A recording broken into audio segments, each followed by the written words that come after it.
आग्रह करते हैं कि 9 दिन में कथा कहिए, क्योंकि भागवत कथा में राम कथा का भी संयोग है। लेकिन 7 दिन की कथा में भर में कथा चलती है। हजारों व्यास हैं हिंदुस्तान में और टीवी पर आता रहता है, लोग घर में टीवी लगाकर बैठे सुनते रहते हैं।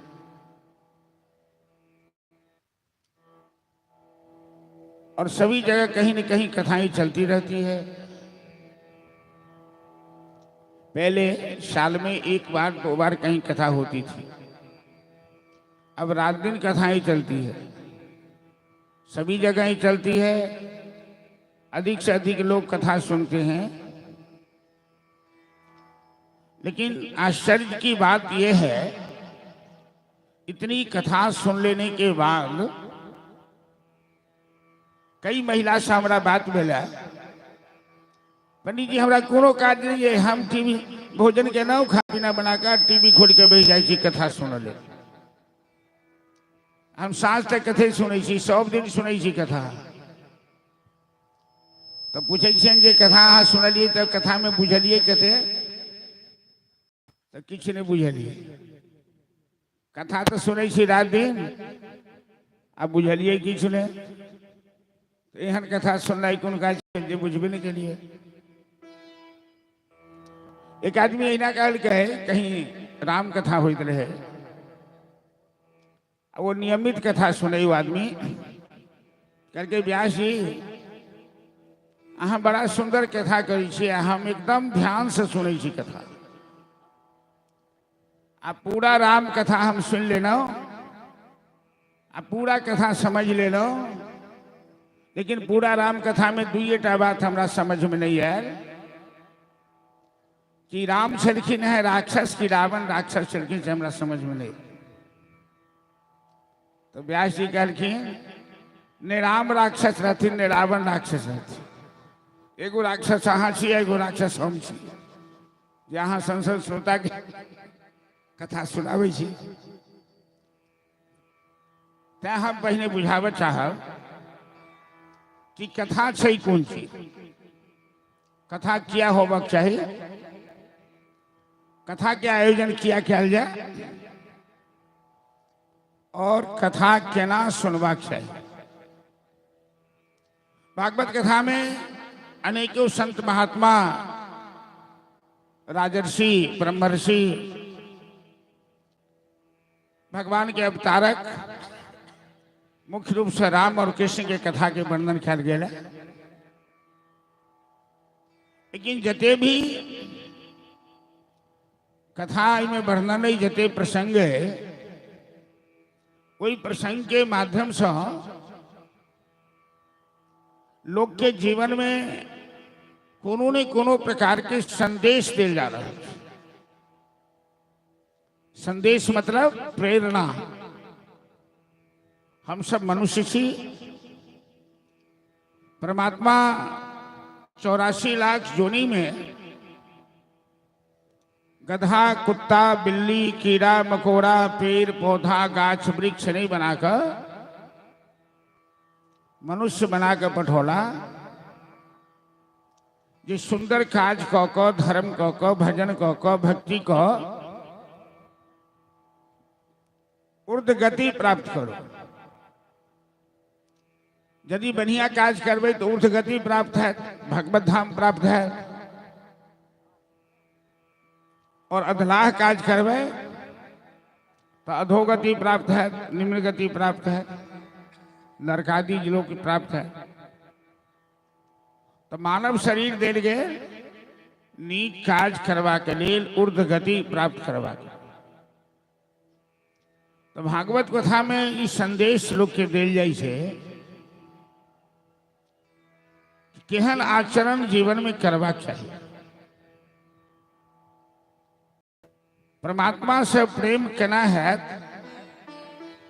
और परमात्मा से प्रेम करबाक चाहिए। एक प्रसंग के द्वारा लोग के जीवन में संदेश देल जाय छे। तैं श्रोता के हमेशा सावधान रहबाक चाहिए। कथास्थल में, पंडाल में जितने भी श्रोता उपस्थित होते हैं उन्हें हमेशा सावधान रहना चाहिए। कहीं ध्यान और है, हम कहीं और बैठे हुए हैं, कई बातें लगा रहे हैं, कहीं गप लगा रहे हैं, तब कथा की बात समझ में नहीं आ सकती है, तब सत्संग हमारे जीवन में लाभ नहीं दे सकता। सत्संग अपने चाहने से प्राप्त नहीं होता है। जब तक परमात्मा की कृपा प्राप्त नहीं होती है, जब तक पूर्व जन्म का पुण्योदय नहीं होता है, भाग्योदय नहीं होता है, तब तक जीवन में सत्संग का लाभ नहीं होता। भाग्योदयेन बहुजन्म समर्जितेन सत्संगमं च लभते पुरुषो यदा वै अज्ञान हेतुकृतमोह मदान्धकार नाशं विधाय हि तदो दैते विवेक। जन्म जन्मांतर का पुण्योदय भाग्योदय होने के बाद ही जीवन में सत्संग का समागम होता है। बड़े भाग्य पाइब सत्संगा बिना ही प्रयास हो भवभंगा।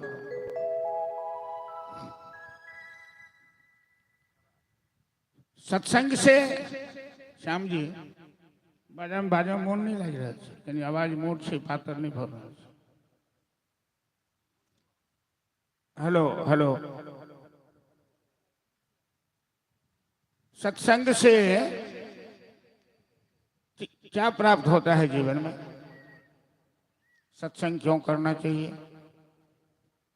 हम लोग जो भागवत कथा में बैठे हैं, जब कलयुग के 200 वर्ष बीते हुए थे,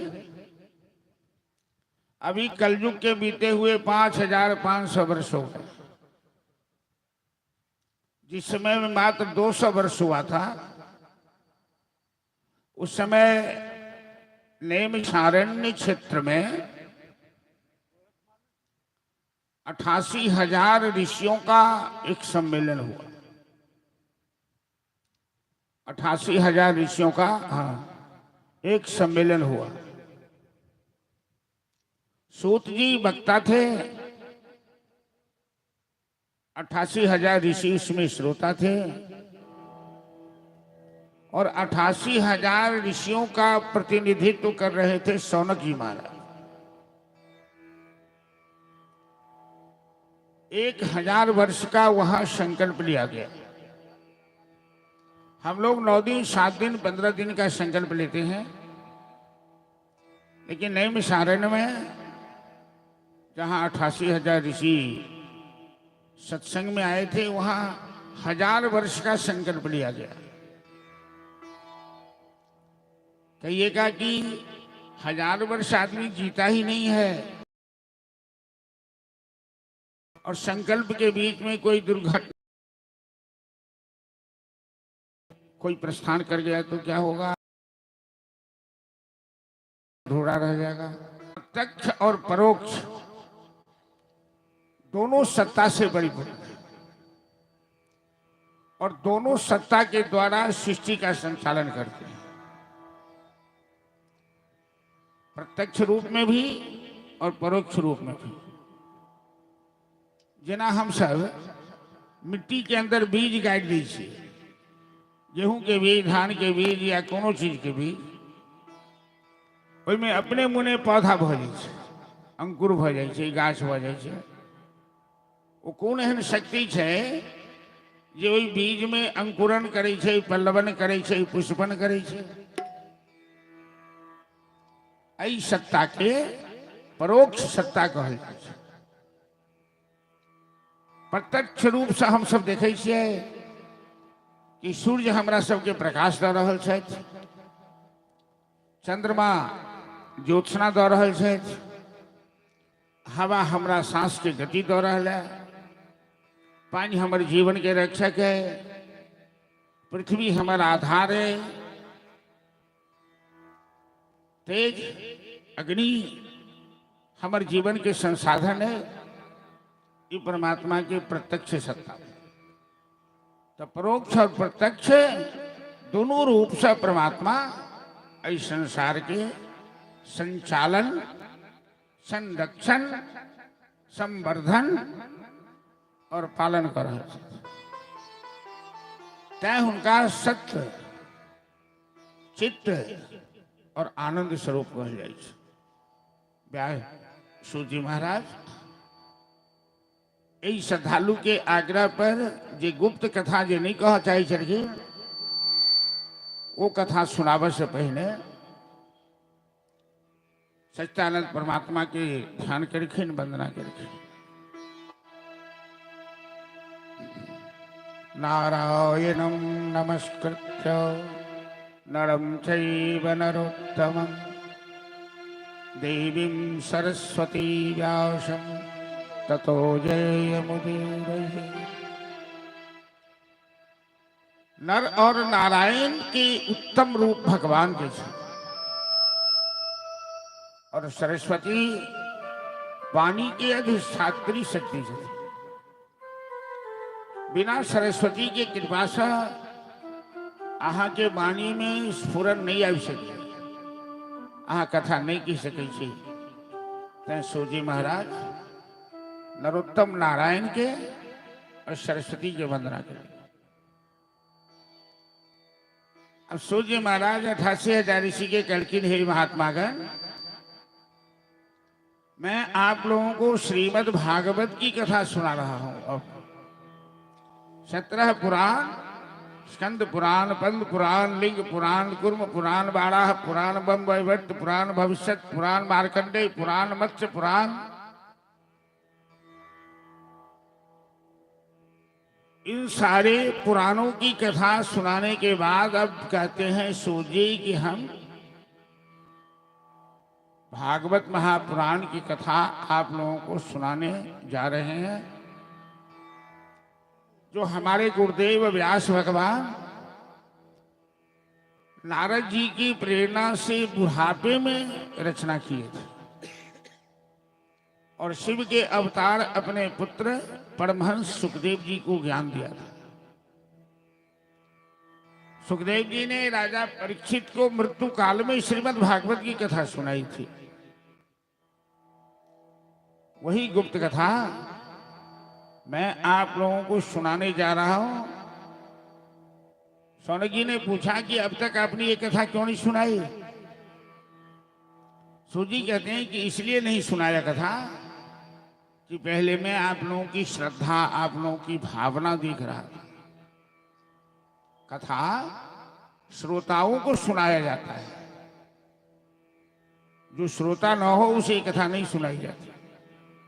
आप लोग बड़े भाग्यशाली हैं, बड़े भाग्यवान हैं, उपयुक्त श्रोता है। अब आपसे कोई भी बात गुप्त रखना उचित नहीं। तो पहले सूर्य जी कहते हैं कि सत्संग से मिलता क्या है। हमरा के सोचवा क्या है कि सत्संग से की बेटा किया 4 घंटा 5 घंटा हाल रोजगार छोड़कर लाखों के खर्चा कर सत्संग करो।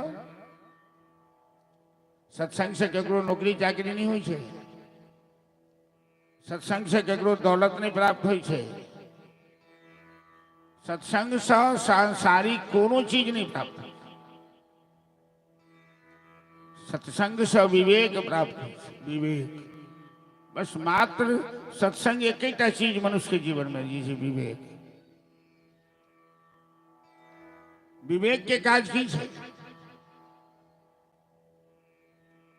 एक संत बराबर कही छथिन वृंदावन में कि मानव के जीवन में यदि 2टा चीज चाहिए, आनंद चाहिए और शांति चाहिए। यदि हम वहां शांत से रह चाहे, हम वहां खुश सुखी रह चाहे,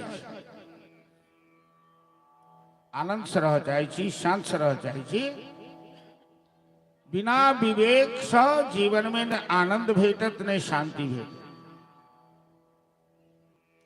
सत्संग मनुष्य के जीवन में विवेक दै छै। आ विवेक से आनंद और शांति के अनुभव होइ छै। हम अहाँ सब जीवन में जते कोनो प्रयास करै छी, ओहि प्रयास के पाछा उद्देश्य की है? कोनो काज जीवन में करै छी,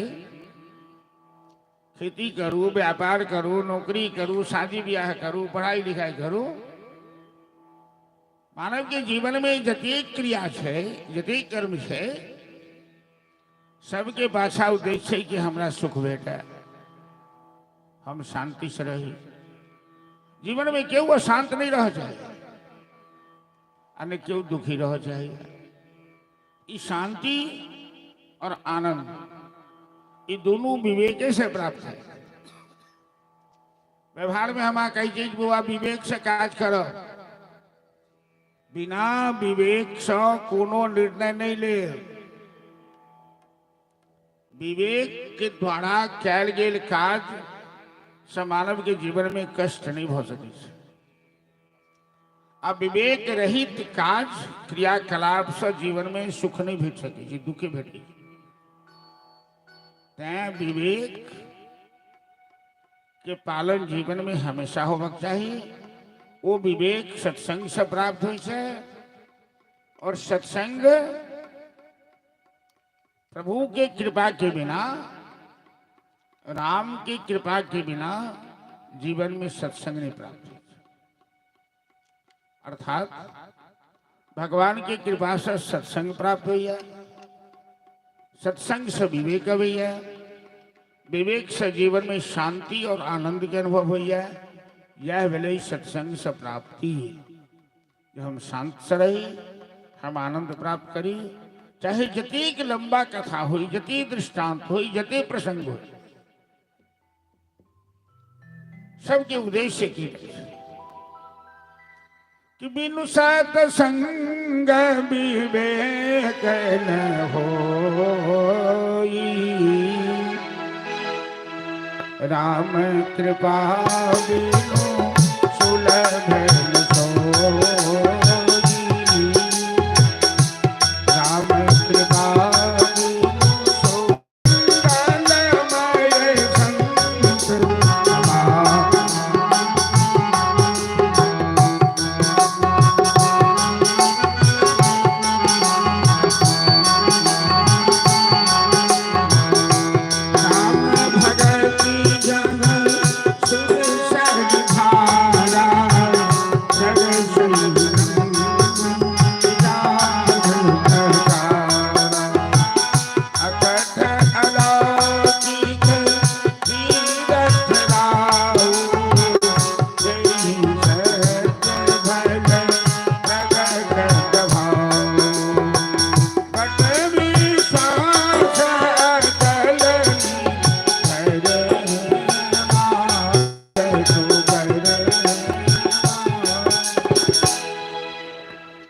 इफेक्ट दियो, इफेक्ट नहीं चाहिए साहब।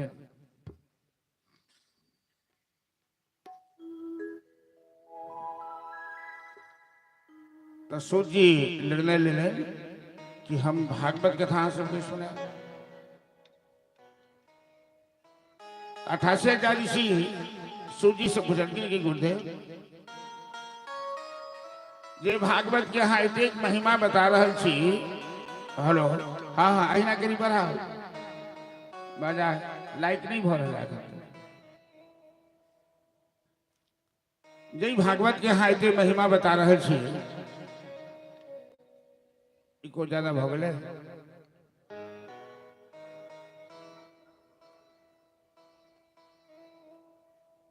सूजी करके कि स्वर्गे सत्ये च कैलासे नास्ति तावदिशम्रश अतः पीबन्तु सदभाव मामा मुञ्चति कर।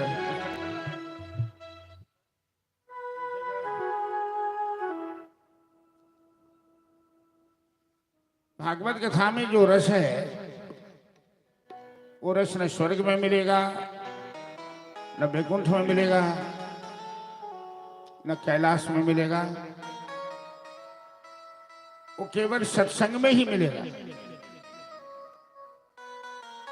अतः पीवंत सद्भाग्या मामा मुंचत कर। भागवत कथा सत्संग का जीवन में कभी त्याग नहीं करना चाहिए। तो 88,000 से पूछते हैं कि बोले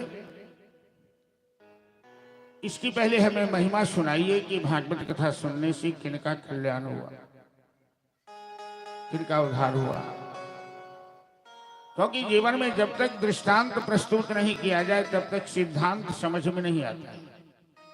बिना दृष्टांत से कोई सिद्धांत नहीं बनता।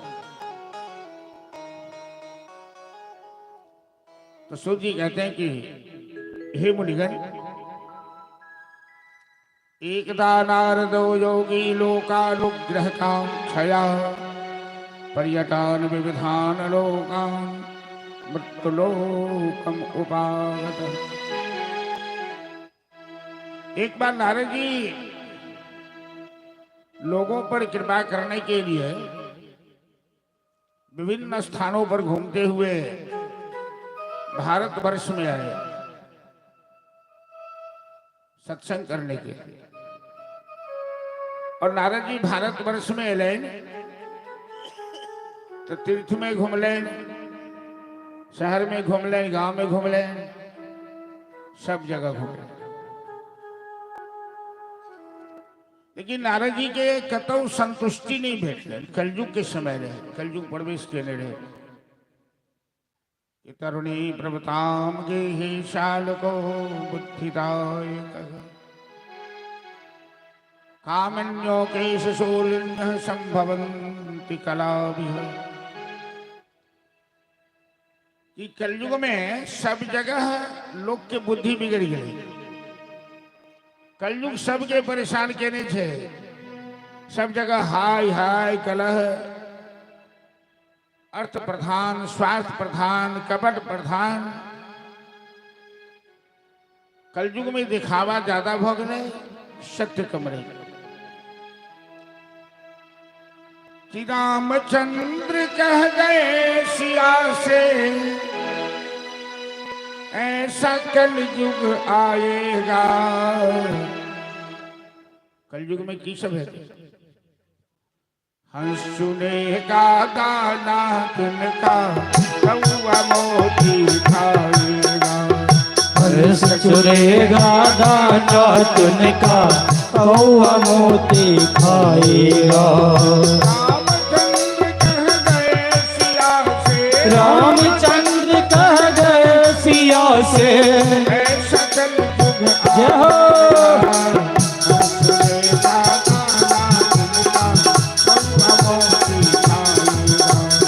हंस चुनेगा दाना तिनका कौआ मोती खाएगा।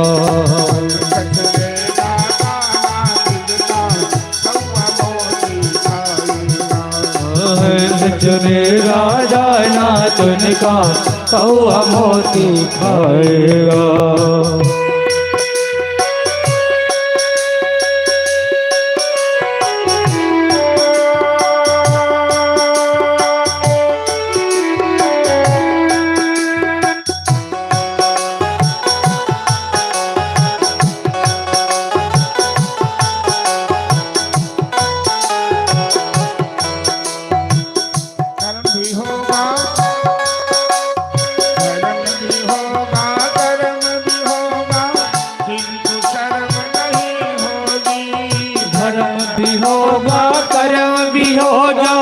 किंतु शर्म नहीं होगी।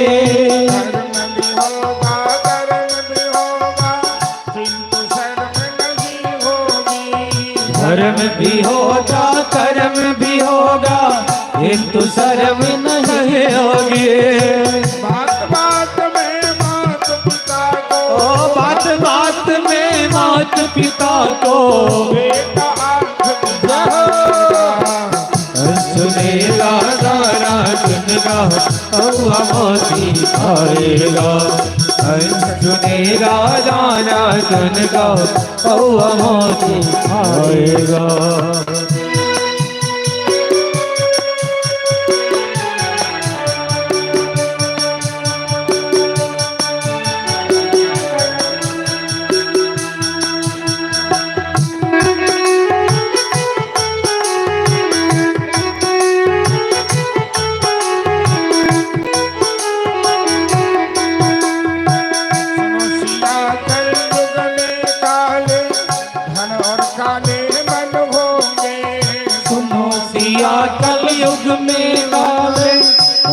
काले मन होंगे।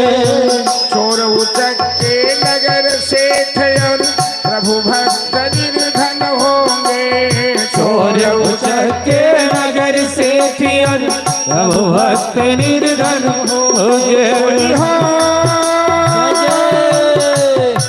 जो होगा लोभी और भोगी, जो होगा लोभी और भोगी, ओ जोगी कहलाएगा सुनेगा दाना सुनगा कौआ मोती खाएगा।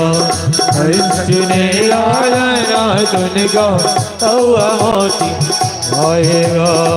बोल साहब रामचंद्र की जय। कलयुग के इधर में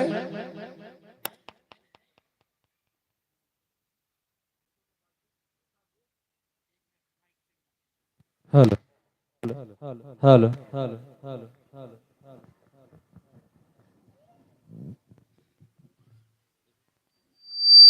हेलो हेलो हेलो हेलो हाँ आप ठीक है।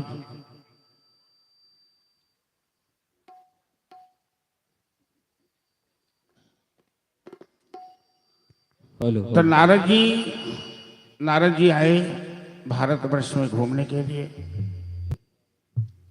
सत्संग करे के लिए।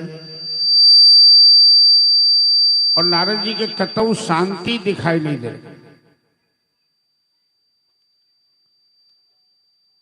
और सबसे बेसी आश्चर्य नारद जी के तखन लगल।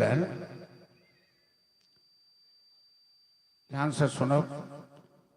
88,000 ऋषि आग्रह करके नेम सारण में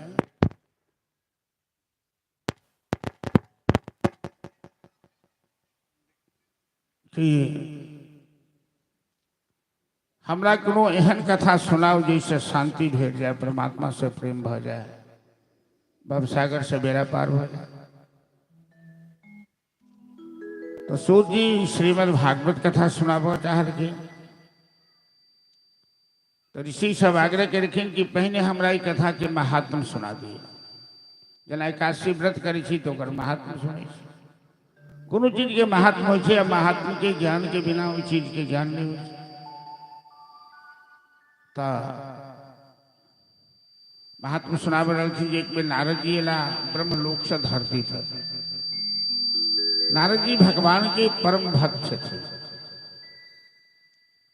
और नारद जी कन्हा पर बीना लक तानपुरा लक बीना के तार पर हमेशा हरिगुण गाने करते रहे। हो देवर्षि धन्योयम यद कृति सारंग धन्मन गायन वाद्यमितं तंत्रारम्यत्थातुरम। वो जी कलयुग में लेकिन भारतवर्ष में तो कतौ शांति नहीं दिख रही। सब आदमी अपना जीवन में, अपना परिवार में, अपना गृहस्थी में विचार करके देखो कि हमरा सबके परिवार में शांति है? कहीं शांति नहीं। हर जगह कहीं न कहीं कोनो तरह से अशांति भेल छै। ई कलयुग के प्रभाव से। तो ये अशांति देखकर नारद जी के बड़ा कष्ट भेलन कि मनुष्य अतिक अशांत किया भ गेल। मनुष्य तो ज्ञानी प्राणी है, लेकिन नारद जी के ऐसा बेसी गड़बड़ बात दिखाई दे रहा है। वृंदावन के नजदीक पहुंचलखिन तो जमुना के तट पर देखलखिन एक 16 साल की युवती और 100 साल के 2 बूढ़ वो युवती के कोरा में अपन मस्तक रख कर मरणासन स्थिति में पड़ल छथिन। दोनों बूढ़ ऊर्ध्व सांस चल रहे और अनेक युवती हुनकर सेवा में लागल छै। केओ पानि छिटा कर रहल छनि, केओ हुनका पंखा होंक रहल छनि, क्या प्रकार के सेवा में सब लागल। नारद जी सोचलखिन युवती के जमात से हमरा की लेबे देबे के। नारद जी जब आगू बढ़ला तो जिनका कोरा में दोनों वृद्ध सुतल रहथिन वो युवती नारद जी के बजल कि भो भो साधु क्षणम तिष्ठ मम चिंतामपि नाशय। अरे महात्मा जी जरा सुनिए, जरा सुनिए। आप जैसे संत का दर्शन बड़े भाग्य से होता है। यदा भाग्यम भवेत भूरि भवतो दर्शनम तदा बहूनि तव वाक्येन दुख शांतिर भविष्यति। आपके सुंदर वचनों से हमारा दुख दूर होगा। नारद जी अरखिन नजदीक में कहलखिन, बहन काशी तुम कौन हो? ये दोनों वृद्ध तेरी गोद में जो सो रहे हैं ये कौन है? युवती कहलखिन कि अहम भक्ति इति ख्याता इमौ में तनयो मतो। नारद जी मेरा नाम भक्ति है, मैं भक्ति हूं। ये दोनों मेरे पुत्र हैं, ज्ञान वैराग्य नामानव काल योगे न जर्जर। अही नारद जी बस बाजा के ही स्थिति। तो भक्ति करके हमर दोनों बेटा छे थी, हिनकर नाम छन ज्ञान वैराग्य। कलयुग के प्रभाव से ये दोनों बूढ़ हो गया। भक्ति महारानी कह के हमहू बूढ़ हो गए। दक्षिण में हमारे जन्म भेल द्रविड़ में, तो महाराष्ट्र में आज के हम बढ़नऊ और गुजरात में बूढ़ हो गए। गुड़ जरे जीर्णताम गता है। लेकिन वृंदावन में न तो हमार बुढ़ापा दूर भ गए, हम जवान भ गए। थनो वृंदावन में यत्र भक्ति नृत्यति एव च। वृंदावन धन्य है जता भक्ति ये जवानी हमेशा रहे, बुढ़ापा नहीं होती। लेकिन कलयुग ज्ञान वैराग्य के बुढ़ापा जाए कलयुग के प्रभाव से, भक्ति में बुढ़ापा नहीं अभी। तो नारद जी अहाँ एहन कोनो उपाय करूँ जो हमार बेटा दोनों जवान भ जाए। दुनिया के लोग हंसैया जो हम अपने जवान छी, 16 साल के युवती छी, अब बेटा हमारे दोनों बूढ़ हो गए। नारद जी कहलखिन बहिन अहाँ चिंता नहीं करू, हमारा पास सब खुराक है, सब उपाय। हम अखने अहाँ के बेटा के जवान कह दे छी। एहन एहन मंत्र पढ़, वेद पाठ, गीता पाठ, रामायण पाठ। लेकिन नारद जी के सबका प्रयास व्यर्थ भ गए। ज्ञान वैराग्य के बुढ़ापा पर कोनो प्रभाव नहीं पड़ल। नारद जी चुपचाप बैठन समझा। अब हकासल पियासल नारद जी जाई छला त आकाशवाणी सुनाई पड़लन, भो भो साधु व्योमानी तदैवा भूत माम ऋषि खिद्यतामिति। आकाशवाणी में नारद जी के कह के ना, नारद जी चिंता मत करो, एतद अर्थे स्वर से तुम सत्कर्मम समाचार। यदि यहाँ ज्ञान वैराग्य के बुढ़ापा दूर कर चाहिए तो सत्कर्म के आयोजन करो। तत्ते कर्म विधास्यन्ति साधवो संत भूषण। नारद जी के समझ में बात नहीं है लेना कि वेद पाठ, गीता पाठ, रामायण पाठ ये तो सब सत्कर्मी हम केबे केनु है। तो आकाशवाणी में एहन कौन सत्कर्म के विषय में हमारा संकेत दिल जा रहा है। संयोग से विशालापुरी बगले में रहे। विशालापुरी में ब्रह्मलोक से सनकादि मुनि, ब्रह्मा के प्रथम संतान के नाम था सनकादि मुनि, सनक सनंदन सनातन और सनत कुमार। वो देखलखिन नारद जी हुनकर छोट भाई छथि। नारदो जी ब्रह्मे के पुत्र, सनकादि ऋषि ब्रह्मे के पुत्र। सनकादि मुनि कहलखिन नारद की बात यो, अहाँ इते हकासल पियासल किया। जना कोनो व्यापारी के नाव में सब धन डूब जाए छे, व्याकुल भ जाए, तही ना अहाँ व्याकुल छी, की बात। नारद जी कहलखिन भाई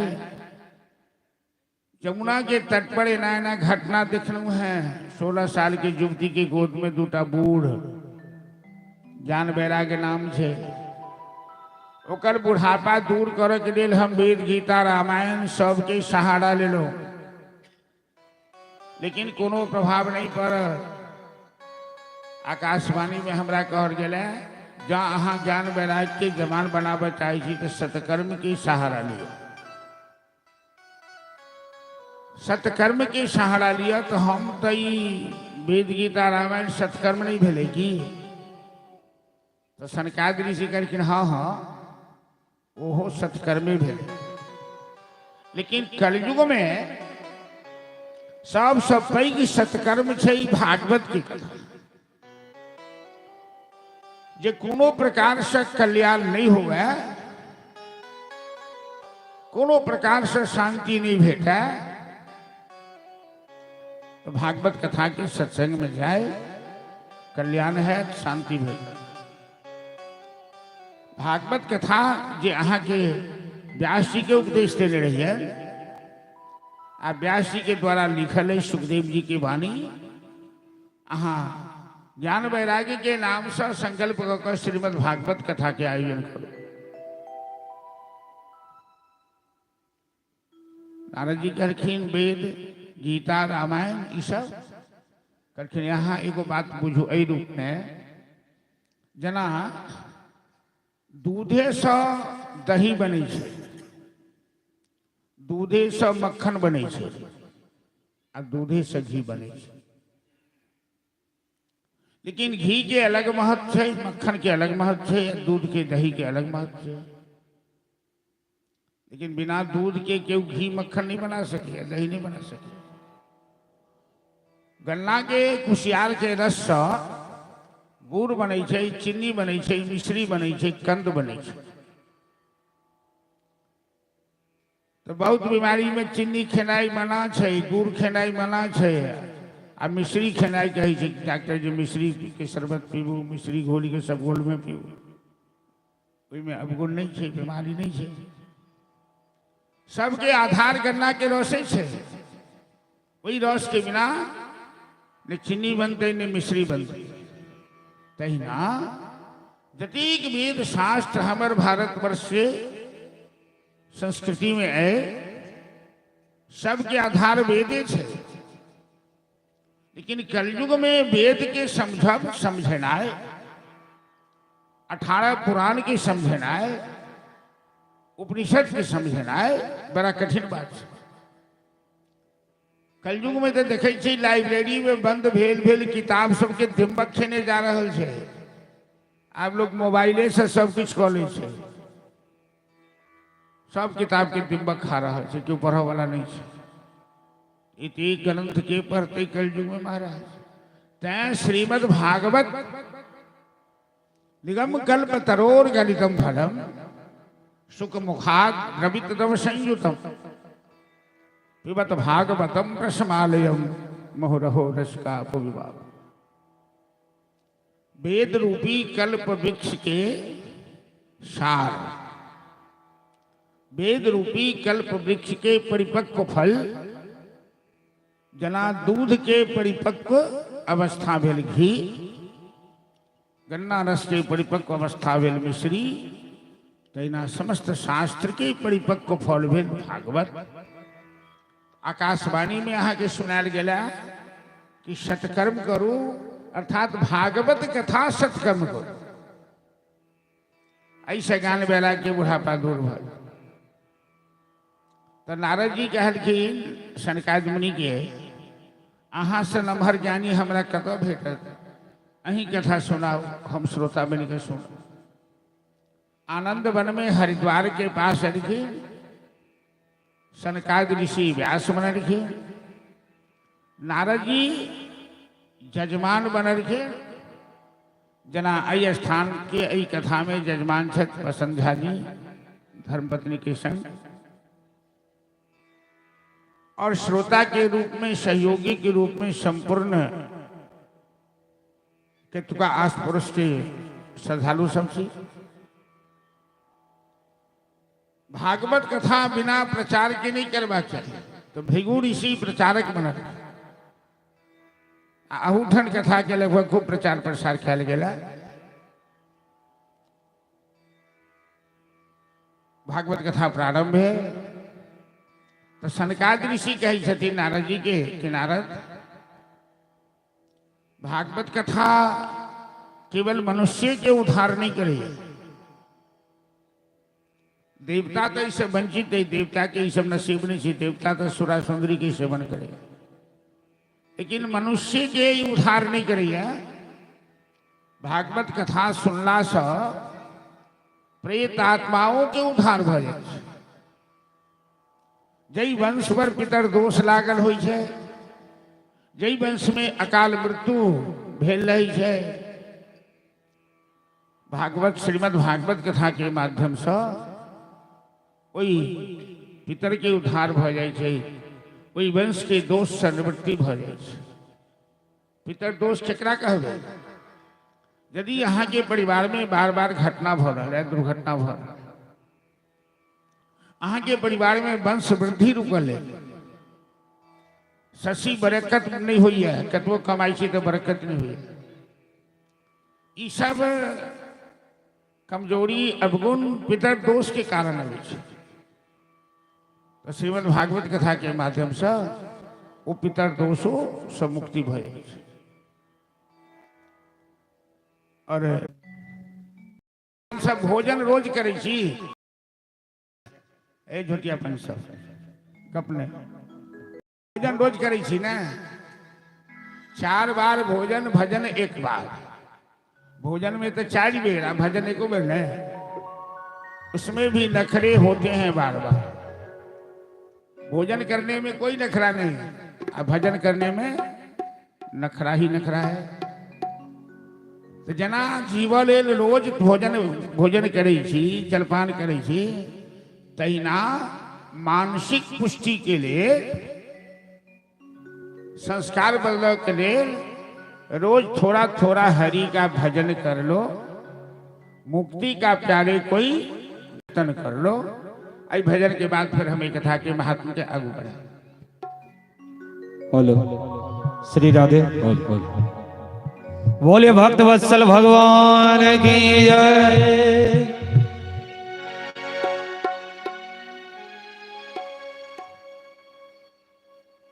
सुबह शाम हरि का भजन कर ले रे,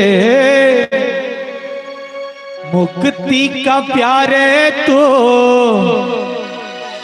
जतन कर ले रोज, थोड़ा थोड़ा रोज थोड़ा थोड़ा हरि का भजन कर ले, रोज थोड़ा थोड़ा हरि का भजन कर ले।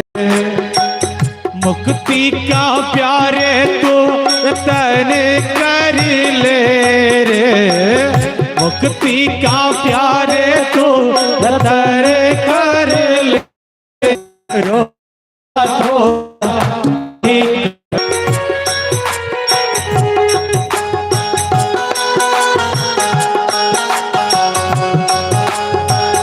जय हो।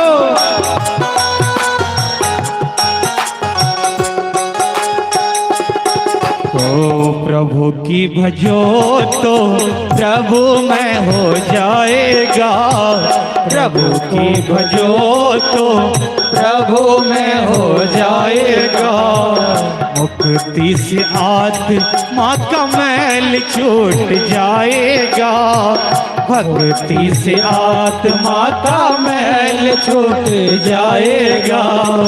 आत्मा के साथ मनन कर ले रे, आत्मा के साथ मनन कर ले रे। रोज थोड़ा थोड़ा रोज थोड़ा थोड़ा हरि का भजन कर ले, रोज थोड़ा थोड़ा हरि का भजन कर ले।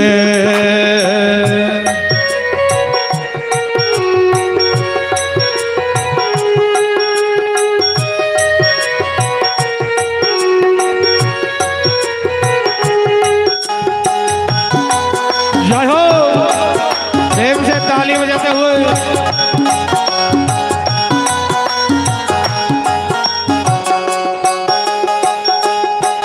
ओ संगत करे अच्छे लोगों की, संगत करे अच्छे लोगों की, दवा मिल जाएगी सभी रोगों की, दवा मिल जाएगी सभी रोगों की। जिंदगी को अपनी चमन कर ले रे, जिंदगी को अपनी चमन कर ले, रोज थोड़ा थोड़ा, रोज थोड़ा थोड़ा हरि का भजन कर ले, रोज थोड़ा थोड़ा हरि का भजन कर ले।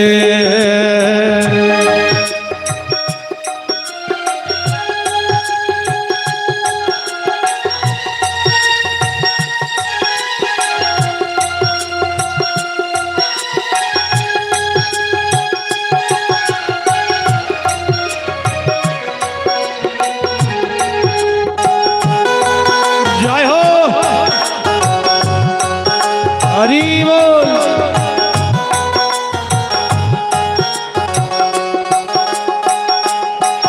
ओ संतों की जग में ये ही निशानी, संतों की जग में ये ही निशानी, अच्छे वचन और मीठी वाणी, अच्छे वचन और मीठी वाणी, क्रोध क्रोध काया में दफन कर ले रे, क्रोध क्रोध काया में दफन कर ले, रोज थोड़ा थोड़ा, रोज थोड़ा थोड़ा हरि का भजन कर ले, रोज थोड़ा थोड़ा हरि का भजन कर ले।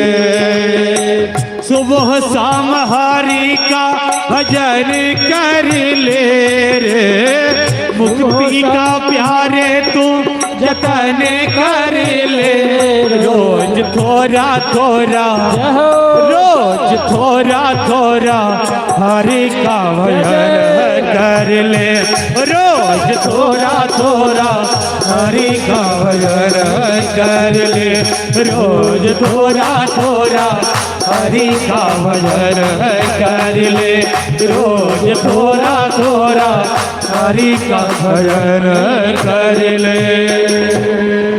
जय जय श्री राधे। सत्संग में भजन हुआ तो ताली अवश्य बजावत चाहिए। जन हाथ उठावे के संकेत किया जाए, भगवान के सामने हाथ उठावे के मतलब की भेले, सरेंडर के ना। हम सब अपराधी छी भगवान के दरबार में, भगवान के नजर में। हाथ उठा कर उनका सामने स्वीकार करे छी कि सरकार हमरा क्षमा कर। तो केहनो अपराधी जरा ऊपर शूटिंग वारंट रही है, पुलिस पाछा कर रहल छै, और यदि हाथ उठा के हैंडसअप भ जाए छै,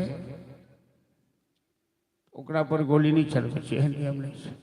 तहिना भगवान के दरबार में यदि हाथ उठावे के जरूरी पड़े तो निश्चित रूप से उठा लेबा चाहिए। सनकादिक ऋषि नारद जी की कहलखिन कि नारद, भागवत के कथा वो निर्मल पावन कथा है, ये प्रेत आत्माओं के उद्धार करते। एक अनुपम गांव में आत्मदेव नाम के ब्राह्मण रही चला, जिनकर धर्मपत्नी के नाम छलन धुंधली, और आत्मदेव सब प्रकार से संपन्न चला है, विद्या पढ़ लिखर धनो, इलाका में प्रतिष्ठो, लेकिन एक पुत्र के बिना बड़ा व्याकुल चला है। अब पुत्र प्राप्ति के लिए जेना जेना लोग कहलकन सब उपाय चले, लेकिन उनका पुत्र नहीं भेल। अंत में आत्मदेव सोचला कि अब हम आत्महत्या कर ले। हमरा लोग में संसार में समाज में बहुत लोग शिकायत कर रहे हैं, बदनाम कर रहे हैं, हमने पुत्र छी। तो तुंगभद्रा नदी कोई गांव के बगल तो बही छे, जेना ही गांव सबके बगल में बागमती बही रहा है, या अधवारा समूह जे कही तो ये ओहिना नदी को तुंगभद्रा नदी बहते तो आत्मदेव चल गया नदी में डूब के मर के लिए। जब हमारा बेटा नहीं है तो हम नदी में डूब के मरिया।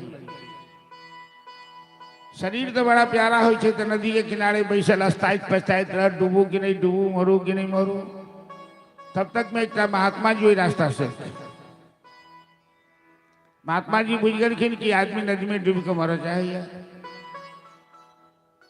तो महात्मा जी कहने लगे, तुम पानी में डूबकर मरना चाहता है, क्या बात है?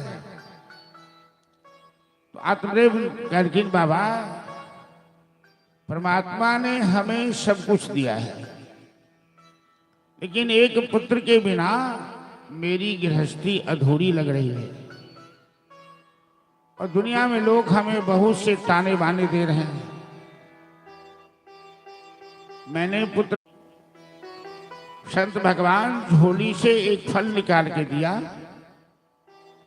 आत्मदेव प्रसन्न चित्त अपने घर आया, अपनी पत्नी को फल दिया। धुंधली उसका नाम है पत्नी का। आत्मदेव का अर्जुन की फल खा लिया। आहा के एक पुत्र है तो बढ़िया। पत्नी का भी स्वभाव कैसा है, अपने पति की बात पर विश्वास नहीं की। पति पत्नी का रिश्ता विश्वास के डोर पर टिका हुआ है। पत्नी पति पर विश्वास नहीं करे, पति पत्नी पर विश्वास नहीं करे, वो गृहस्थी नरक बन जाती है। ये दोनों विश्वास पर ही टिका हुआ। पत्नी अपने पति की बात पर विश्वास नहीं किए, उसके सगी बहन रहती थी गांव में, अपनी बहन के पास चली गई। बहन से विचार करने की मैं फल खाऊं कि न खाऊं। आत्मदेव परेशान है कि मुझे पुत्र नहीं है। अब पत्नी को कोई चिंता नहीं है। बहन कहती है, अरे इस चक्कर में मत पड़ना, बच्चे को जन्म देने में बहुत कष्ट उठाना पड़ता है और लालन पालन में उतना ही कष्ट होता है। तुम ये फल गाय को खिला दो। अब मैं गर्भवती हूँ, ये पहला महीना है, 10वें महीने में मैं बच्चा को जन्म देने वाली हूँ। मैं अपना बच्चा तुमको चुपके चुपके दे दूँ, बदले में तुम मेरे पति को कुछ धन दे देना। हमें हर साल एक लड़का होता है, लड़का ही होगा। एक संत का दिया हुआ प्रसाद। आत्मदेव इतने परेशान थे, इतने व्याकुल थे। उस व्याकुल अवस्था में संत ने उसे प्रसाद दिया, वरदान दिया। लेकिन त्रिया चरित्रम पुरुषस्य भाग्यम दैवो न जानाति कुतो मनुष्य। उसकी पत्नी वो फल अपने खुद न खा करके गाय को खिला दिया और गर्भवती होने का नाटक करने लगी झूठ में। वृथा न होई ऋषि वाणी, संतों की वाणी व्यर्थ नहीं होती है। गाय ने गर्भ धारण किया और समय पर गाय के गर्भ से एक मनुष्य का बच्चा जन्म लिया। और उसकी पत्नी अपनी बहन के घर से भी एक लड़का लाई। आत्मदेव को बड़ी प्रसन्नता हुई। अब तक तो मैं एक पुत्र के लिए इतना हैरान था, परेशान था, लेकिन परमात्मा ने सुना तो हमें 2-2 पुत्र दे दिया। धन्य है प्रभु की लीला। गाय का पुत्र जिसका नाम रखा गोकर्ण, और अपनी बहन के घर से जो लाई थी उसका नाम रखा धुंधकारी। धुंधकारी एक तरफ गोकर्ण का आचरण, गोकर्ण का संस्कार बड़ा ही दिव्य संस्कार था। विद्वान, विनम्र, विवेकशील। और दूसरी ओर ये धुंधकारी एक भी अच्छा आचरण इसके अंदर नहीं था। ऐसा कोई दिन नहीं बीते कि 2, 4, 5, 10 धुंधकारी की शिकायत नहीं आती हो। आत्मदेव के पास लोग शिकायत कर देते। वो कभी किसी को पत्थर मार के सर फोड़ देता था, कभी किसी के घर में आग लगा देता था, कभी सड़क चलते किसी को धक्का दे देता था। अब शिकायत सुनते सुनते आत्मदेव बड़े तंग आ गए, बड़े दुखी हो गए। आत्मदेव की आंख से आंसू बहने लगे और एक दिन आंसू बहाते आत्मदेव गोकर्ण के पास पहुंचे। बेटा गोकर्ण, जब तुम्हें देखता हूं तो मेरा मन प्रसन्न हो जाता है कि ऐसा पुत्र है जो वंश का उद्धार कर देगा। और जब धुंधकारी को देखता हूं तो मेरे आंख से आंसू बहने लगते हैं, क्योंकि एक भी आचरण अच्छा नहीं है धुंधकारी का। पहले तो मैं दुखी था कि हमें पुत्र क्यों नहीं है, अब मैं उससे भी ज्यादा दुखी हो गया हूं कि हमें धुंधकारी जैसा पुत्र परमात्मा ने क्यों दिया है। अब बिचारियों का नहीं सवाल में जो बेटे भेला से सुख भेटे है, तो आत्मदेव तो बेटा लेल बड़ परेशान भेल के। अब बेटा भेबो के लेकिन आंख में आंसू किया बही रहल छन बेटा के आचरण से, बेटा के व्यवहार से। तो समाज में जे लोग के दिमाग में ही भ्रांति है कि बेटा नहीं तो हमर पिंडदान के देत, हमर उद्धार के करत, वंश के उद्धार के करत। अरे मानव का कल्याण कर्मणा जायते जंतु कर्मणैव विलीयते, दुखम सुखम भयम क्षेमम कर्मेवाभिपद्यते। संसार में न कोई किसी का उद्धार करता है, न कोई किसी को सुख देता है, न कोई किसी को दुख देता है। प्रत्येक इंसान, प्रत्येक मनुष्य अपने किए हुए कर्मों का फलाफल ही सुख दुख के रूप में प्राप्त करता है। रचा है सृष्टि को जिस प्रभु ने, वही ये सृष्टि चला रहे हैं। रचा है सृष्टि को जिस प्रभु ने, वही ये सृष्टि चला रहे हैं। रचा है सृष्टि को जिस प्रभु ने, वही ये सृष्टि चला रहे हैं। रचा है सृष्टि को जिस प्रभु ने, वही ये सृष्टि चला रहे हैं। जो पेड़ हमने लगाया पहले, जो पेड़ हमने लगाया पहले, जो पेड़ हमने लगाया पहले, जो पेड़ हमने लगाया पहले, उसी का फल अब हम पा रहे हैं। उसी का फल हम ये पा रहे हैं। रखा है जहो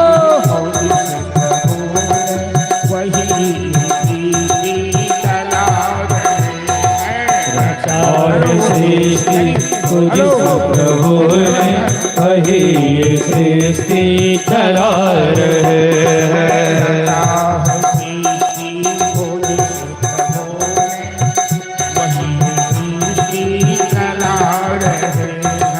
रचा है सृष्टि को जिस प्रभु ने, वही ये सृष्टि चला रहे हैं।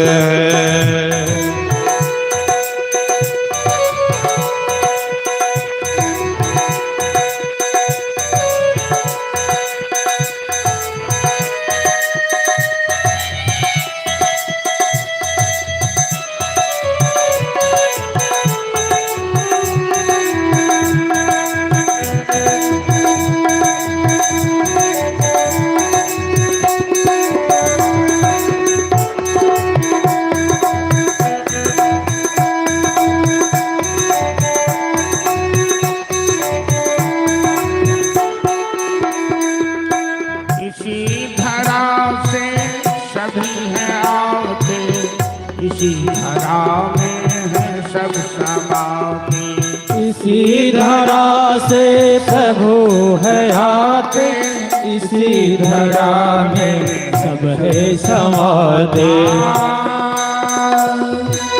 इसी धरा से सभी है आते, इसी धरा में है सब समाते, इसी धरा से सभी है आते, इसी धरा में सब है समाते।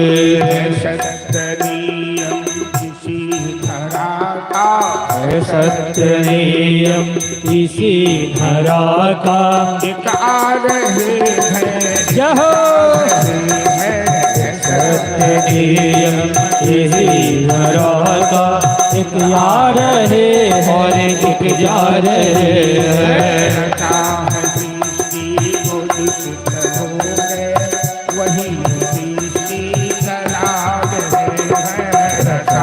सृष्टि को जिस प्रभु ने वही सृष्टि चला रहे हैं।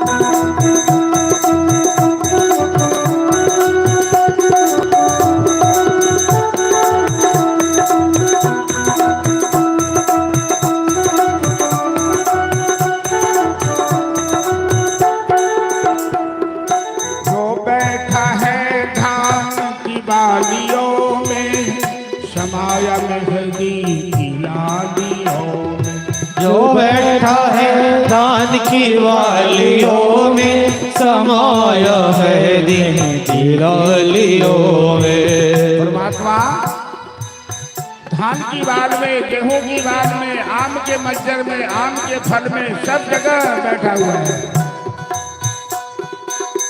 मेहंदी की पत्तों में, लालियों में भी समाया हुआ है।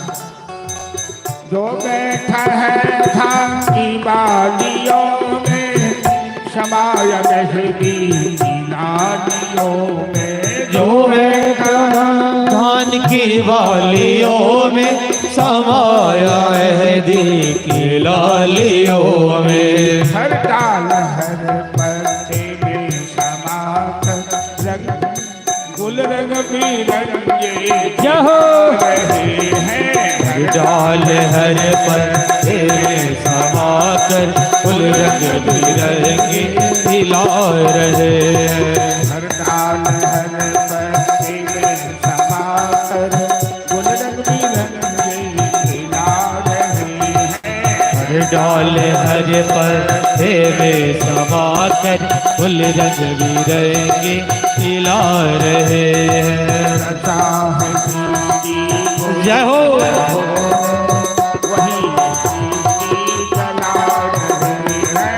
चाहे सृष्टि को जिस प्रभु ने, वही ये सृष्टि चला रहे हैं।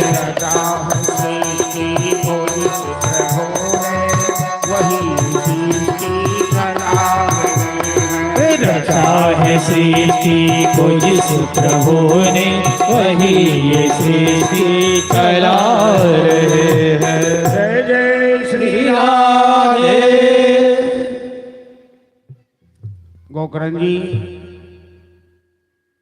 अपने पिता आत्मदेव को दुखी देखकर समझाते हैं। जिस परमात्मा चलाता भी वही है इस सृष्टि को, वो हर जगह समाया है, क्षण क्षण में, कण कण में, रग रग में। इसलिए आप बाल बच्चों की चिंता छोड़िए, भगवान को जो करना होगा करेंगे, अपनी चिंता कीजिए। प्रायः संसार में लोग बाल बच्चे की चिंता करते करते राम नाम सत्य है, राम नाम सत्य है कर लेते हैं, लेकिन अपना क्या होगा तेरा क्या होगा जनाबे अली, ये कोई नहीं सोचता है। अब जो मेरी अवस्था बीत गई, थोड़ा सा समय बचा है, आयुर्गच्छति पश्यताम प्रतिदिनम जाति धर्म यौवनम प्रत्यायात पुनर्गतान दिवसा कालो जगत भक्षक है। देखते ही देखते आयु बीतती जा रही है, बीता हुआ समय वापस नहीं आता है। 40 साल, 50 साल, 60 साल, 70 साल बिता दिया। कभी भजन करने का मौका मिला क्या? कभी परमात्मा से प्रेम किया क्या?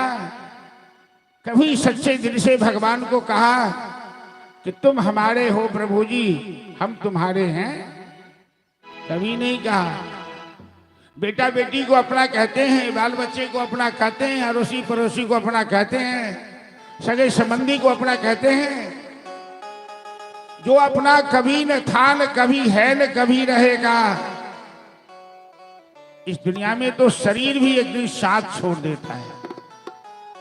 और कौन साथ देता है? कोई किसी के साथ श्मशान में साथ में जाकर जलता है क्या? नहीं जले, ये दुनिया का नियम नहीं। एक भगवान ही है, एक परमात्मा है जो कभी अपने भक्तों का साथ नहीं छोड़ते। वही ये सृष्टि चला रहा है, वही मेहंदी में समाये हुए हैं, गुल रंग बिरंगे खिला रहे हैं। ऐसे भगवान को छोड़कर आत्मदेव को कहते हैं, गोकर्ण जी कहते पिताजी आप बुढ़ापा में आ गए, अभी तक आपने भजन नहीं किया, अपने जाने की तैयारी की। अरे थोड़ा सा लोग तीर्थ यात्रा करता है 1000-2000 किलोमीटर, तो कितना इंतजाम करता है, टिकट बुक कराता है, होटल बुक कराता है, रेस्ट हाउस बुक कराता है। यहाँ तो 86,000 योजन जाना है, जहां धाम है 86,000 योजन, और वहां चलने की कोई तैयारी नहीं है। कम से कम राम नाम का टिकट तो कटा ले, आगे चलने की तैयारी कर, हो जाओ तैयार। ट्रेन जंक्शन से खुजने वाली है, राम नाम का टिकट कटा लो, एक जाति एक आती। धुंधकारी गोकर्ण की बात सुनकर आत्मदेव को आत्म चेतना आई।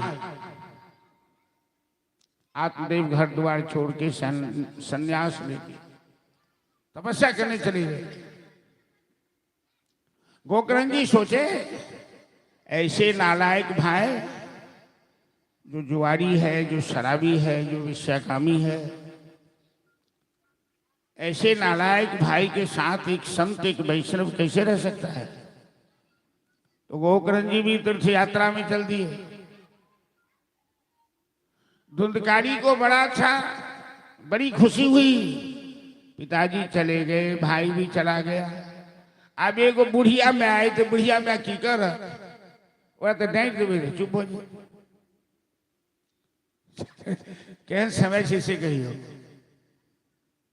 बच्चा के माय जन्म दै छै, 10 महीना कोख में रखे छै, जन्म दै छै, पोसे छै, पाले छै।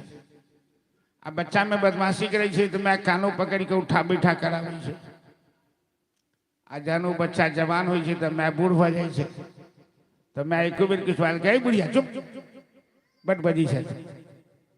आ वो जवान बेटा बुढ़िया के धमकावे छै।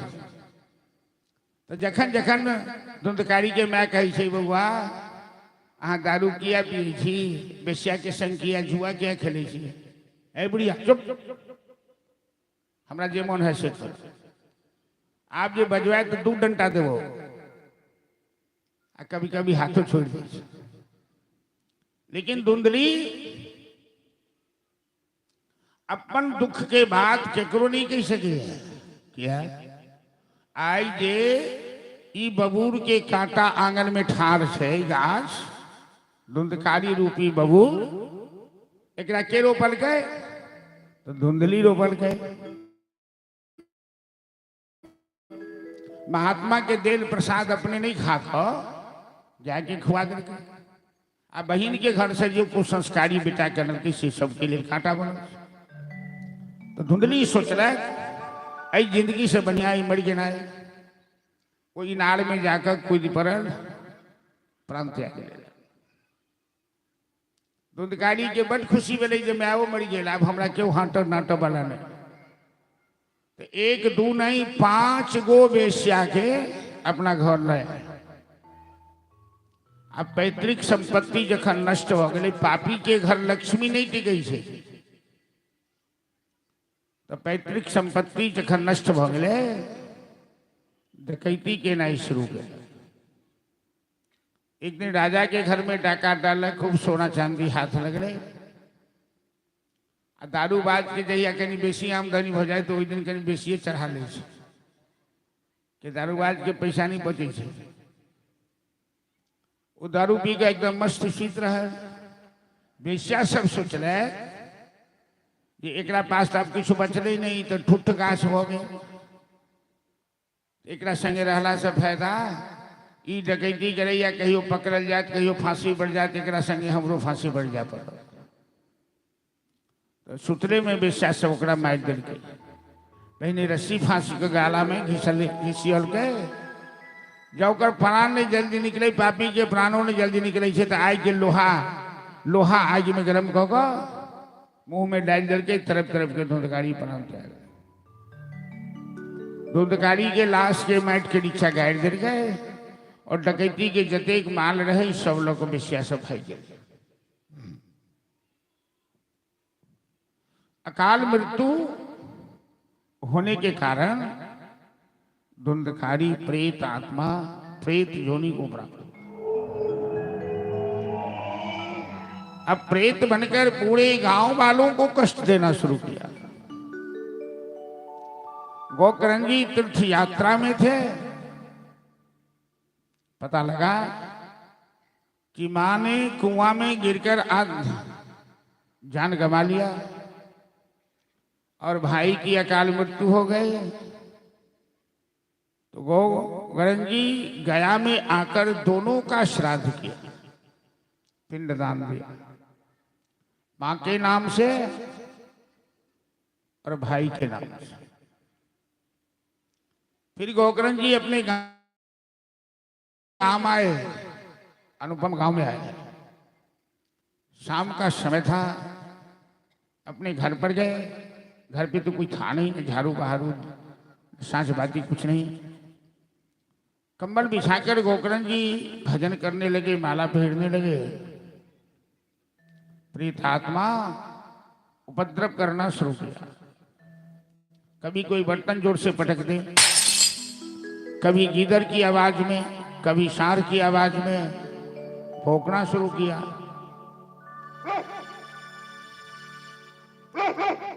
गोकर्णजी समझ गए इस जगह पर प्रेत का वास हो गया है, तो जल को मंत्र से अभिमंत्रित करके जल का छाटा चारों तरफ किए। प्रेत आत्मा धुंधकारी सामने में आकर खड़े हो गया। तो सामने में खड़ा हो गया और जोर जोर से रोने लगा, फूट फूट कर रोने लगा। गोकर्णजी पूछते हैं कि तुम कौन हो, क्यों रोते हो, क्या कष्ट है? धुंधकारी कहता है, भैया मैं तेरा भाई धुंधकारी हूं। हमें अपने बुरे कर्म के आधार पर प्रेत योनि प्राप्त हुई है। मैं बहुत कष्ट में हूं भाई, मेरे उद्धार के लिए कोई रास्ता निकालो। मैं दर दर की ठोकर खा रहा हूं। गोकर्णजी कहते हैं, धुंधकारी मैंने तेरा गया में श्राद्ध किया है, गया में पिंडदान दिया है, और ऐसा शास्त्र में प्रमाण है कि पापी से पापी या जिसकी अकाल मृत्यु हो जाए, गया में श्राद्ध करने से उसका उद्धार हो जाता है। अपना सबके समाज में यह परंपरा है। अकाल मृत्यु वाला के गया में जाकर लोग श्राद्ध करेंगे। भागवत 18 पुराण में सबसे श्रेष्ठ, सबसे महत्वपूर्ण पुराण है। आई भागवती कथा के में, भागवती की कथा में ये बात वर्णन है कि गया श्राद्ध केला के बादो धुंधकारी के उद्धार नहीं हुए। गोकर्णजी कहते हैं कि धुंधकारी मैंने तुम्हारे नाम से पिंडदान दिया है क्या मैं? तो धुंधकारी कही छे स्वाभाविक कि भाई कि गया साधु सतेना भी मुक्ति नो में भविष्यति एतद अर्थे उपायम अन्यम तु चिंतये। भाई हमरा सन के पापी के यदि सैकड़ों पिंडदान गया में दिल जाए उद्धार नहीं हो सकता। तै हमरा उद्धार के लिए कोनो और उपाय सोच। गोकर्ण कहलखिन के अब हमरा समझ में तो नहीं आबि रहल है कि अहाँ जो उद्धार केना है अहाँ रात भर हमरा आराम कर दिया, हम सवेरे में सो जाए। प्रातः काल गोकर्ण जी भगवान सूर्यदेव को अर्घ देने की संध्या बंदन के पश्चात गायत्री के उपासक थे, परम सिद्ध पुरुष थे। गया पिंडदान देने से भी उद्धार नहीं हुआ। सूर्यदेव कहते हैं अब एक उपाय और है। श्रीमद् भागवत सप्ताह कथा तुम अपने भाई के नाम से संकल्प करके उसे सुना दो। भागवत कथा वो अमर ग्रंथ, वो मुक्ति पंथ, वो पंचम वेद निराला है, हरिदरस कराने वाला है। यह शांत गीत पावन पुनीत पापों को मिटाने वाला है। प्रातः काल गोकर्ण जी बिना किसी लगन मुहूर्त के विचार किए, क्योंकि शुभ काम प्रारंभ करने में ज्यादा तर्क वितर्क लगन मुहूर्त नहीं विचारना चाहिए। इस कलयुग में श्रेयांसी बहु विघ्ना, कलयुग में शुभ काम में विघ्न ज्यादा आता है। बहुत लंबा लोग योजना बनाता है और वो पूरी नहीं हो पाती है। कोई न कोई अटकलेबाजी, कोई न कोई गड़बड़ी आ जाती है। गोकर्ण जी पूरे गांव में हकार भेज दिए, निमंत्रण भेज दिए और प्रातः काल श्रीमद् भागवत कथा शुरू किए। प्रेतात्मा धुंधकारी के नाम से संकल्प किया। धुंधकारी ने पूछा कि भाई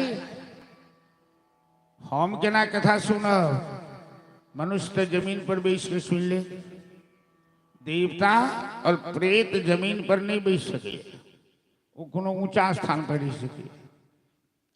कहते जेकरा में पृथ्वी तत्व नहीं है,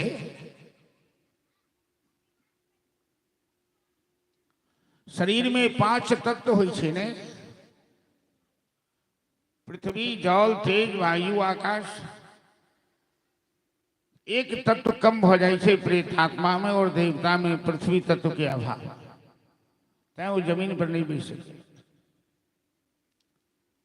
तो धुंधकारी के गोकर्ण जी कहते कि तुम किसी लकड़ी में प्रवेश कर जाओ। तो 4 में जो बांस के कोरो लागल है, वही कोरो में धुंधकारी प्रवेश कलक, जिसमें 7 गो पोर रहे, गांठ रहे। और कथा शुरू भेले। पूरा गांव के लोग कथा सुनलक, लेकिन धुंधकारी जे रूप में कथा सुनलक, वही रूप में क्यों न कथा सुनलक। 7 दिन अन्न जल त्याग, एक चक एक ध्यान से कथा सुन। श्रोता सावधान हो और वक्ता अधिकारी हो तो भागवत की कथा 7 दिनों में ही लोगों का कल्याण करती है। 7वें दिन कथा की पूर्णाहुति हुई। प्रेत योनि से मुक्ति पाकर धुंधकारी दिव्य स्वरूप धारण किया और गोकर्ण के सामने आकर प्रणाम किया। दिव्य स्वरूप धारण करके अपने पूरे गांव वालों को प्रणाम किया और उसके लिए विमान तैयार था। धुंधकारी विमान पर बैठकर परम गति प्राप्त की। आनंद वन हरिद्वार में सनकादि ऋषि कथा सुनाते हुए नारद जी से कहते हैं कि नारद, श्रीमद् भागवत की कथा ऐसी निर्मल पावन कथा है कि धुंधकारी जैसे पापात्मा प्रेतात्मा का उद्धार श्रीमद् भागवत कथा के माध्यम से हुआ। और जहां सनकादि ऋषि कथा कर रहे थे, जहां भी भागवत की कथा होती है वो स्थान गोकुल वृंदावन का रूप धारण कर लेता है। और हमें पूरा विश्वास है, जिस काली स्थान में हम लोग बैठे हुए हैं, यदि श्रद्धालुओं का सहयोग रहा तो 7वें दिन, 3 दिन, 4 दिन जाते जाते, 5वें दिन जाते जाते ये स्थान भी गोकुल वृंदावन का रूप धारण करेगा। और जहां भागवत की कथा होती है वहां सभी तीर्थ चले आते हैं, सभी ऋषि मुनि, प्रहलाद तालधारी, तरड़गत्या चोद्धवो कांसधारी, बीनाधारी, सुरर्षि, जय जय सुग्रा कीर्तनेति कुमारा। प्रहलाद आ जाते हैं, उद्धव जी आ जाते हैं, सनकादिक मुनि आ जाते हैं, सुखदेव जी आ जाते हैं, भगवान भोलेनाथ माता पार्वती के साथ नंदनंदन श्याम सुंदर आ जाते हैं। और सभी जहां सनकादिक ऋषि कथा कर रहे थे आनंदवन हरिद्वार में, सभी मस्ती से नाचने लगे, गाने लगे, पूरे पंडाल में भक्तिमय वातावरण। और जिन ज्ञान वैराग का बुढ़ापा वेद गीता रामायण सुनाने से भी दूर नहीं हुआ, आज जो ज्ञान वैराग भागवत भगवान की कृपा से 25 वर्ष के राजकुमार के समान सुंदर स्वरूप धारण कर और माता भक्ति के साथ भक्ति महारानी का हाथ पकड़ के नाचते हुए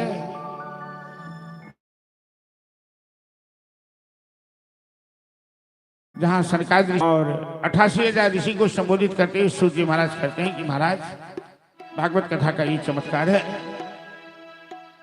भक्ति ही सुतौ तौ तरुणौ गृहीत्वा प्रेमैकरूपा सहसा विरासित श्री कृष्ण गोविंद हरे मुरारी नाथेति नामानि मुहुर्वदन्ति। श्री कृष्ण गोविंद हरे मुरारी हे नाथ नारायण वासुदेव। श्री कृष्ण गोविंद हरे मुरारी हे नाथ नारायण वासुदेव।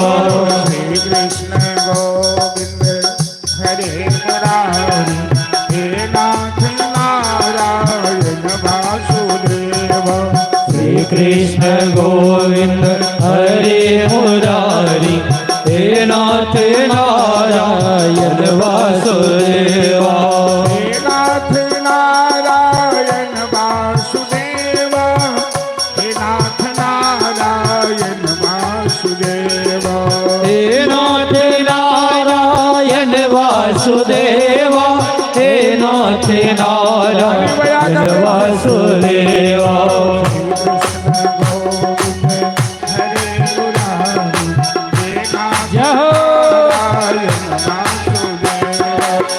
कृष्ण गोविंद हरे मुरारी हे नाथ नारायण वासुदेव।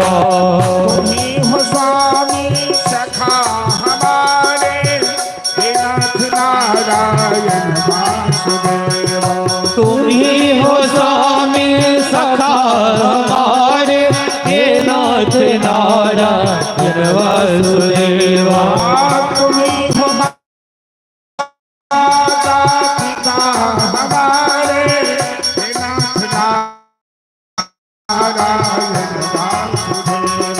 तुम्ही हो माता पिता हमारे, हे नाथ नारायण वासुदेव। जय हो।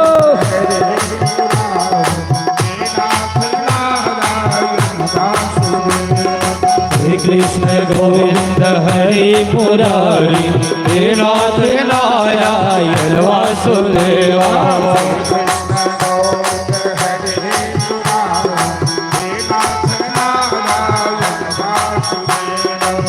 कृष्ण गोविंद हरि मुरारी हे नाथ नारायण वासुदेवा हे नाथ नारायण वासुदेवा राधे जय हो